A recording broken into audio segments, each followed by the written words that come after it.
Passport.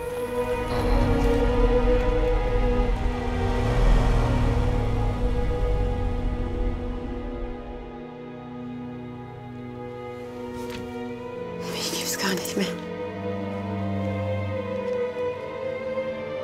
Erkennst du mich?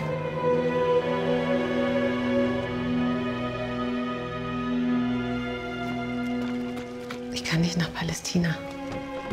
Ich bin keine Jüdin. Doch, das bist du, ob du willst oder nicht. Die wollten dich umbringen, weil du eine Jüdin bist. Ich suche Johnny. Er arbeitet hier.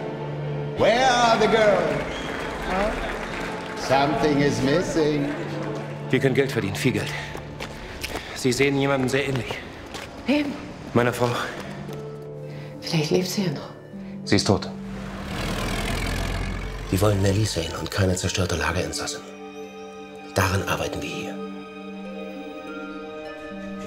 Du bist bei ihm. Ja. Sie sind hier gewesen an dem Tag, als Nellie verhaftet wurde. Wer sagt das? Das ist dann meine Wiederkehr. Und dann will er gleich an dein Geld. Lene, ich weiß, dass er sie liebt.